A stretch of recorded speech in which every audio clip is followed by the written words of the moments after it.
de la realidad. Bueno, entonces miren esto. Esto también me ayudó a mí bastante, fue bastante revelador cuando lo empecé a pensar de esta forma. Esto no es como una propaganda de Mastercard ni nada por el estilo, aunque pueda parecerse, pudiera.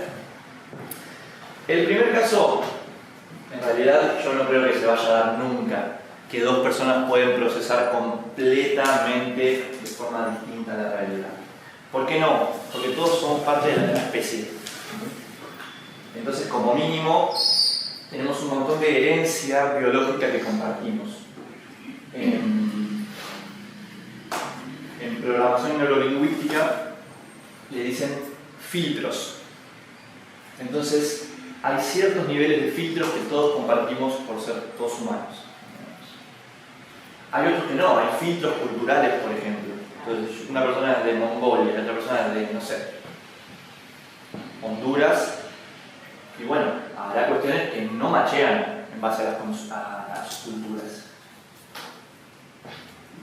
Pero supongámoslo un poco, algo muy muy distinto.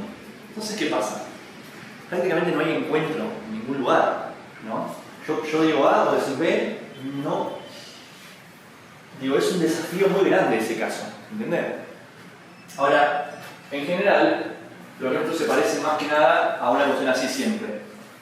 Hay un punto en el que nos entendemos, que a veces pueden estar muy unidos estos dos, pero hay puntos donde no. En las relaciones, ¿qué nos sucede? Nos sucede que en realidad no estamos tan forzados a vincularnos si no compartimos prácticamente nada, porque tampoco hay atracción, digamos, necesariamente. Si completa diferencia, salvo casos raros, tampoco hay atracción. Ahora, en las mezclas entre cuánto compartimos y cuánto no, es donde está todo, donde se nos va, digamos, donde se arman todos los tejidos de relaciones como seres humanos, ¿no? ¿Estamos de acuerdo? Ahora, este caso es interesante. El hipotético caso de que una sensibilidad incluya a la otra. ¿Por qué es interesante? Porque es interesante para pensar qué pasaría. ¿Qué pasaría si hay una persona cuya sensibilidad se extendió, digamos, y abarcó más que otra, pero está contenida? La de la persona A es el círculo rojo que está adentro y la persona B es el círculo amarillo. Entonces, imagínense que la persona A, la del círculo rojo, quiere compartirle una vivencia suya, algo que está sintiendo, a la persona B. La persona B no tiene más o menos problema. ¿Por qué? Porque su sensibilidad incluye a la de A. Entonces puede comprenderla, ¿no? Pero ¿qué pasa si la persona B quiere comunicar una vivencia a la persona A? Desde su sensibilidad. Inevitablemente, ¿qué va a hacer? ¿Qué va a tener que hacer? Porque no va a poder dejar de hacer en un principio de la persona A. Reducir, recortar, simplificar todo lo que B dice. ¿No les pasó juntarse con esas personas, amigos, amigas? Tenemos a alguien que no habla mucho de astrología y uno viene más hablando de energías y cuestiones de percepción corporal y se lo comunicas al otro y parece que el otro todo el tiempo lo está simplificando. Al tener que traducirlo a su modelo del mundo, siempre lo está simplificando. Luego decís como, bueno, sí es esto, pero no es esto. En realidad estoy queriendo mostrar un gris y la otra persona siempre lo lleva a un blanco o a un negro, porque su sensibilidad no abarca eso. Entonces me parece que era fundamental que en esta parte de fundamentos esté el hecho de empezar a pensar en términos de sensibilidad y empezar a descubrir que lo que nos une o nos separa como seres humanos son brechas de sensibilidad. ¿Y cómo podemos acortar esa brecha? Las cartas natales nos van a ir mostrando esto, dónde hay brechas, dónde hay puntos de contacto. Esto es lo que dijimos antes, ¿no? Desde un punto de vista, tenemos un poco de miedo a procesar la información de forma distinta. Sobre todo tenemos miedo porque cuando yo me encuentro con una diferencia, como acá, ¿Qué va a pasar entre estos dos? Si de alguna forma empieza a haber contacto, se va a ensanchar la sensibilidad de ambos. Y ensanchar la sensibilidad significa que este cuerpo y esta mente, o el de quien sea, va a pasar a recibir y a tener que procesar más información. ¿Entienden? Y eso no quiere decir que voy a empezar a ver la Matrix, como le pasó a Neo, ¿no? En Matrix 1 tenemos esta idea de que, sí, recibir más informaciones acá, en el bocho, ¿no? Y no necesariamente, nuestro cuerpo también va a empezar a recibir. No solamente nuestro hemisferio izquierdo, nuestro hemisferio derecho también está siendo más. De hecho, se nos requiere cada vez más, a mi modo de ver, en la medida que nos sensibilizamos, se nos requiere cada vez más del hemisferio derecho, porque es el único que puede sintetizar rápido la información y no abrumarse por la información. En el proceso de sensibilización, el hemisferio izquierdo queda como tapado hasta acá, porque cada vez me metes más datos. Si no voy, si no activo, si no accedo al hemisferio derecho intuitivo, que es el que puede decir, todo esto te lo sintetizo de esta forma y ya no hace ruido, digamos. Entonces sí, termino como estresado, ¿no? Ataques de pánico, picos de estrés. Pasa, digo. Nos olvidamos quizás de que este proceso de sensibilización lo hace la vida para nosotros. Ahora, para quedar un poco más claro, cuando estudiamos tránsitos es muy claro. El proceso de vivir simplemente se va encargando de que vayamos incluyendo nuevas informaciones.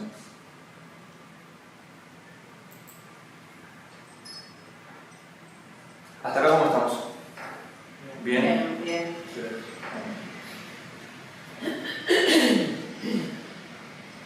Bueno.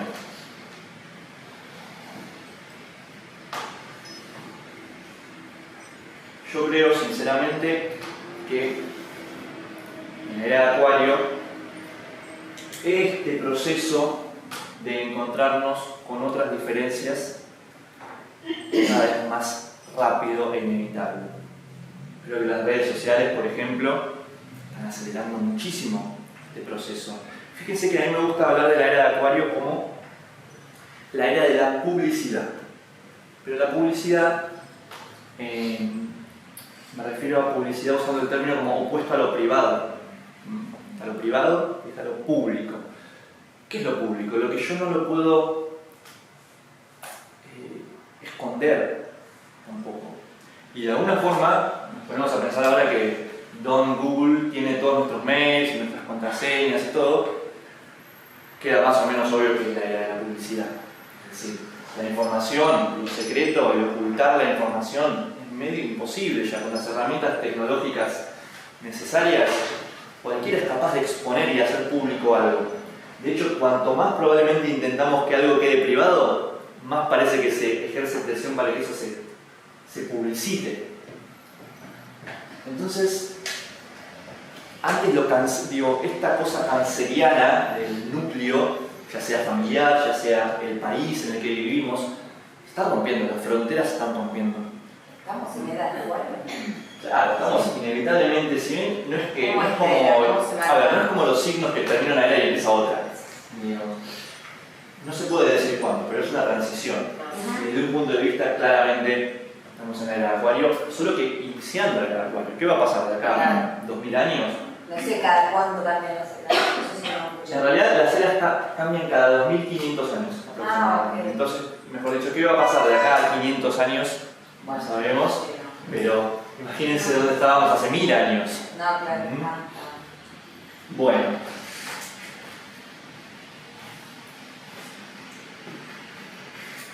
Entonces, vamos a ver esto un poco. Esto es lo lindo de sinastrías. Nos obliga prácticamente a ejercitar una cuestión, que es que todo vínculo, obviamente vamos a estar trabajando acá de algo muy libriano, ¿no? Muy venusino, que es uno a uno. Otro orden de complejidad mucho más grande tiene que ver con lo que emerge en lo grupal, ¿no? Por ejemplo, acá es una sinastría, pero esto es una sinastría enorme, digamos. De hecho, se puede hacer la carta compuesta de todos los que estamos acá. Pero esto es una dinámica grupal, es otro orden de complejidad en astrología. A nivel del zodíaco, lo que sería lo vincular, propiamente hablando, comienza en Libra. Libra, Escorpio, Sagitario, ese cuadrante del zodíaco es el que introduce a la conciencia en la complejidad de lo vincular. Eras vos solo, en Cáncer, Leo, Virgo, ya empezaste a sospechar alguna cosa. Tuki, en Libra, de repente, el hecho de darte cuenta que sos con otro. Eso ahora lo voy a explicar, pero es un poco complejo de entender. Y después en Capricornio, Acuario, Piscis, vendría más el cuadrante que habla de lo grupal, que es otro orden de complejidad. Mucho más, hay que pasar por de las sinastrías para llegar al de los grupos. Pero lo lindo es darnos cuenta que todo vínculo de dos personas tiene, por lo menos para empezar, dos puntos de vista desde donde puede ser observado. Desde mí o desde vos. ¿Cómo te veo yo? ¿Cómo me ves vos? El tema es que, claro, nosotros hemos venido durante mucho tiempo exaltando esta cuestión de la identidad, es decir, el yo soy así, ¿no? Y eso tiene muchas, pero muchas ventajas a nivel de simplificarnos la vida. La era de Acuario no nos está dejando que eso suceda. Es muy fácil decir yo soy así, porque yo soy así implica en general yo soy así en todos los contextos. Yo soy así con vos, yo soy así con vos, yo soy así con cualquiera, no importa en qué grupo esté. Empezamos a entrar en una lógica vincular cuando empezamos a sospechar que en realidad eso que yo soy es algo que es muy plástico según el vínculo. Con este vínculo hay una manera, con este vínculo hay otra, y así sucesivamente. Pero hay una tercera posición, por lo menos, que es la posición de descubrir qué es lo que emerge en el vínculo. Por ejemplo, estoy yo, mi punto de vista, el punto de vista de ella, pero también está lo que emerge en el encuentro. En programación neurolingüística se llaman posiciones perceptuales. Quitar el cosito del medio. Por ejemplo, esto se trabaja en resolución de conflictos. Un conflicto con otra persona puede serme muy útil ejercitar la segunda posición, ponerme en el lugar del otro. Obviamente se requiere empatía para eso. Pero también está la tercera posición, a ver si está acá, que es la posición de alguien, un tercero ajeno. ¿Cómo ve ese tercero a lo que está sucediendo ahí? Fíjense que un tercero ajeno que no se inclina por uno o por otro, tiene la objetividad suficiente como para percibir la dinámica que emerge. Y esto es lo que no solemos ver. No solemos darnos cuenta que con cada persona distinta hay una dinámica distinta para nosotros. ¿Por qué? Porque no nos interesamos todavía lo suficiente por eso. La era de Piscis, digamos, no vino con los requerimientos de interesarse por descubrir eso. El potencial único, y sobre todo que cuando me junto con una persona, la forma de procesar la información cambia. En vínculo con otra persona, procesamos la información distinta, tanto la otra persona como yo. Eso es lo rico de sinastrías. Entonces, ¿cómo se baja esto a astrología? Si las personas son A y B, como decía recién, la primera posición es desde la carta de A. La carta de A es su forma de ver el mundo y su forma de ver a B también. La carta de B, la segunda posición, es desde la carta de B, lo mismo. ¿Y qué vamos a hacer acá? Estas dos primeras posiciones perceptuales las vamos a estudiar superponiendo cartas, agarrando la carta de B y viendo dónde caen los planetas de B en la carta de A, y también con lo que se llama análisis punto a punto, que es qué planetitas de B están en contacto muy directo con qué planetitas de A. Eso también se llama interaspectos. Y obviamente Esto es algo que lo podríamos hacer desde el lado de B también. Podríamos ver cómo caen los planetas de A en la carta de B y podríamos ver también esos interaspectos. A ver, un interaspecto ya me va a estar hablando del vínculo de los dos. Por ejemplo, si mi Mercurio está en oposición con el Marte de la otra persona, ahí mismo ya está la sinastría. Eso lo podés ver desde el punto de vista de quién es el Mercurio, de A o de B, y de quién es Marte, de A o de B. Eso va a cambiar justamente qué siente A y qué siente B al respecto. ¿Se entendió eso? Sí. Igual vamos a ir a eso, claramente. Y para analizar qué es lo que emerge del vínculo como una nueva entidad, está la carta compuesta. Nosotros le vamos a dar más tiempo en el seminario al análisis punto a punto que a la carta compuesta, que va a ser una pequeña parte del final. Sobre todo porque tampoco es que hay tanto estudio al respecto de carta compuesta, y sobre todo porque también mi experiencia con sinastrías tampoco es tan extensa desde las cartas compuestas, es más extensa desde el análisis punto a punto.